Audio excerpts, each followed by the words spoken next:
আসসালামু আলাইকুম। আশা করি আলহামদুলিল্লাহ আল্লাহর রহমতে আপনারা সবাই খুব ভালো আছেন এবং খুবই আশা করি যে আমরা যেন সবাই সবগুলো রোজা খুব ভালোভাবে করতে পারি।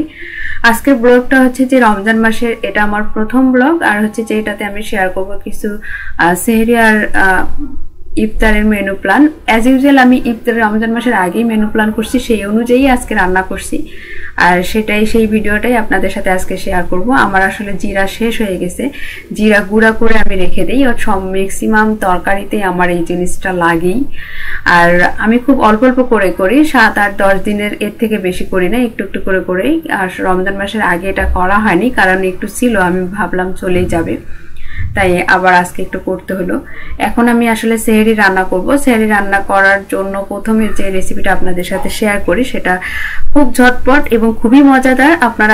আমি সত্যি বলতেছি, আপনারা একবার বাসায় ট্রাই করে দেখতে পারেন, খুব ভালো লাগবে। এটা কাঁকরোল আর আলু সমপরিমাণ নিয়ে গোল গোল করে এভাবে কেটে তেলের মধ্যে, সামান্য তেলে আমি ভেজে নিচ্ছি। আমি ঢাকনা দিয়ে ঢেকে রাখছিলাম, কারণ হচ্ছে যে দ্রুত সেদ্ধ হয়ে যায়। আর দ্রুত সেদ্ধ হওয়ার জন্য ঢাকনা দেওয়া। আপনি চাইলে তেলেও ভেজে নিতে পারেন, কিন্তু ওটা সময় সাপেক্ষ, একটু বেশি সময় লাগে। সামান্য তেলে এগুলো দিয়ে ঢাকনা দিয়ে দিলে ওটা খুব দ্রুত সেদ্ধ হয়ে যায়। এটা সেদ্ধ হয়ে গেলে তারপরে আমি ভর্তাটা করে নিব। আর দেশি মুরগির একটা ভুনা করে রাখছিলাম। আর এগুলো রান্নাবান্না আমি সব হচ্ছে যে আসরের নামাজের পরে রান্নাবান্না করে তা কমপ্লিট করে রাখছি। আর সবসময় সেহরি রান্না আমি আসরের নামাজের পরে রান্নাবান্না করে রাখি, সবকিছু কমপ্লিট করে রাখি। আর এই রেসিপিটা শেয়ার আমি অলরেডি করে দিছি, আপনারা হয়তো বা অনেকেই দেখছেন। আমার যখন ওই আলু আর হচ্ছে কাঁকরোল ভাজা হয়ে যাবে, তখন স্বাদ মতো লবণ আর শুকনো মরিচ দিয়ে, এটা অবশ্যই শুকনো মরিচ দিয়ে করতে হবে, শুকনো মরিচ দিয়ে হাত দিয়ে এভাবে মেখে নিতে হবে। মনে রাখতে হবে এটা একেবারেই মানে সফট করে পেস্ট করা যাবে না, একটু ভেঙে ভেঙে নিতে হবে। আর মরিচটাও একটু গোটা গোটা থাকবে, আলু একটু গোটা গোটা থাকবে, প্লাস কাঁকরোলও একটু গোটা গোটা থাকবে। দেখতে মনে হবে একটা সবজি। আপনি এটা করে যখন একটা বাটিতে পরিবেশন করবেন, তখন দেখে মনে হবে যে একটা মাখা মাখা একটা সবজি। দেখতে যেমন সুন্দর, খেতে খুবই ভালো। কাঁকরোলের সাথে আলু সমপরিমাণ নিতে হবে। এবং এটা মাখা হয়ে গেলে আমি পূর্ব থেকে ভেজে রাখছিলাম হচ্ছে পেঁয়াজ, তেলে পেঁয়াজ ভেজে রেখে এটার সাথে মেখে দিচ্ছি। এক্সট্রা সরিষার তেল দিতে হবে না, কারণ যেহেতু তেলে ভাজা পেঁয়াজও আছে, আবার তেলে আমি আলুটাও ভেজে নিছি, তা আলাদা করে আর তেল দেওয়ার দরকার নাই। এভাবে আপনি সার্ভ করতে পারেন। এটা অনেক, আপনারা যারা আমার ভিডিও দেখেন এবং ফলো করেন এতটুকু বিশ্বাস করতে পারেন, একবার চেষ্টা করে দেখতে পারেন কত কম সময় লাগে এবং কত মজাদার একটা খাবার। আর আমি আসলে শুকনা মরিচ সবসময় স্টোর করে রাখি।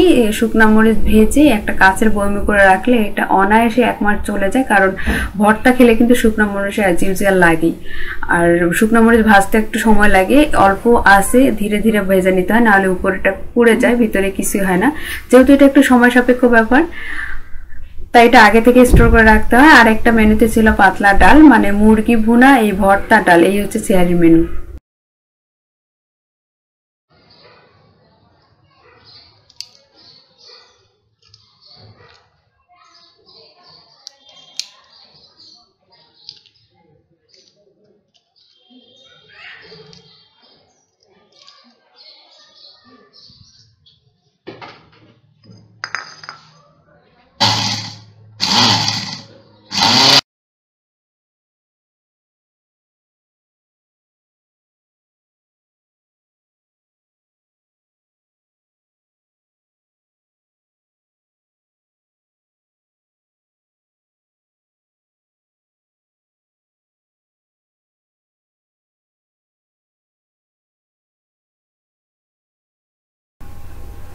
আরেকটা খুব রান্নাঘরের একটা মজাদার টিপস হচ্ছে কাঁচামরিচ। আপনি ফ্রিজে যতদিন ভালো থাকবে, তার থেকে যদি আমি যেভাবে রাখতেছি সেভাবে রাখেন, তাহলে 4 দিন আরও বেশি ভালো থাকবে, গ্যারান্টি।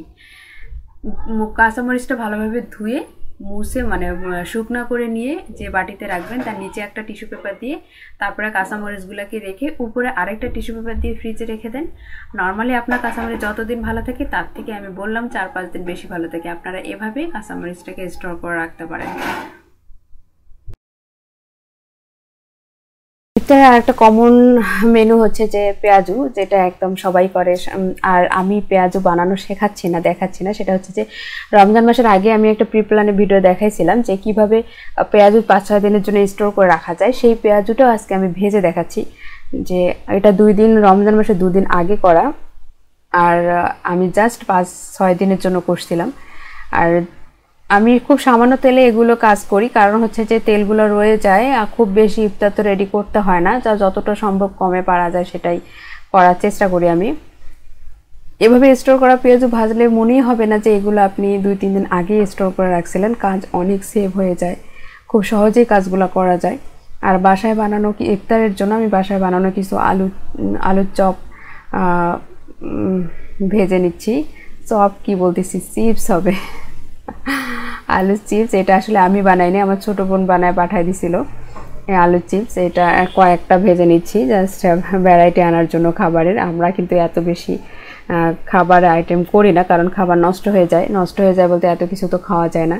আর একটা শরবত, জাস্ট আমি এখানে কলা দিছি 2-3টা, তারপরে দিলাম মিষ্টি দই আর হচ্ছে দুধ দিয়ে আমি জাস্ট, চিনি দিব না, মিষ্টি দই মিষ্টি আছে প্লাস কলাতেও মিষ্টি আছে, আর দুধ দিয়ে আমি এটা একটু ব্লেন্ড করে নিচ্ছি।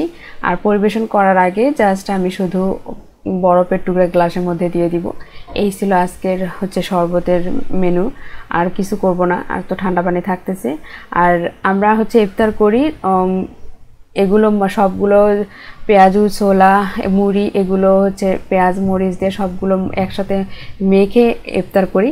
তারপর নামাজ কালাম পড়ে তারপরে ভারী একটা কিছু খাই। আমরা সাধারণত ইফতার রোজা রেখে ভাত খাই না, সেহরি ছাড়া, মানে একদম সেহরিতে ভাত খাই, ইফতার করার পরে ভাত খাই না।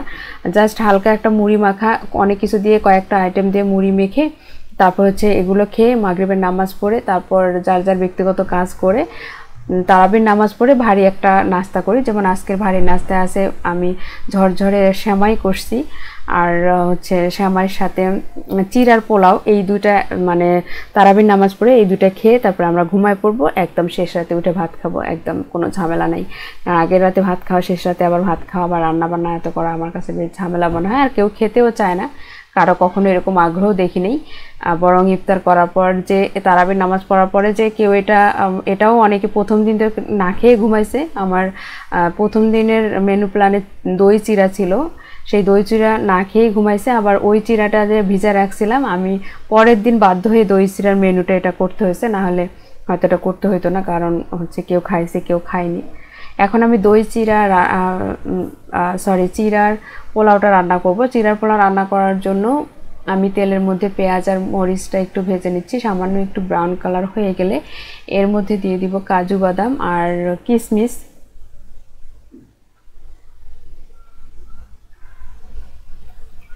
সামান্য একটু ব্রাউন কালার হওয়া পর্যন্ত অপেক্ষা করতে হবে। তারপর এখানে দিব হচ্ছে অন্যান্য মশলা বলতে কাজু বাদাম দিলাম, কিশমিশ দিব, আর আপনি চাইলে 2টা এলাচও দিতে পারেন। এলাচের ফ্লেভারটা তখন চিড়ার পোলাওর মধ্যে একটা সুন্দর ফ্লেভার নিয়ে আসে। আমি আজকে দিব না।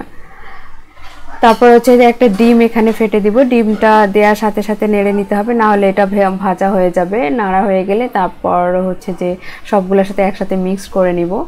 মিক্স করা হয়ে গেলে পূর্ব থেকে ভিজা রাখছিলাম চিড়া, মানে চিড়াটা ধুয়ে পানিটা ফেলে দিয়ে রাখছিলাম, সেই চিড়াটা এর উপরে দিয়ে দিব। দেওয়া হয়ে গেলে তারপর শুকনো মশলা দিব। শুকনো মশলার মধ্যে থাকবে স্বাদ মতো লবণ, সামান্য একটু হলুদ, একটু জিরা গুঁড়া দিয়ে অল্প আছে একটু কষায় নামায় ফেলবো। এই হচ্ছে আমার ভারী নাস্তা আর কি ইফতারের পরে।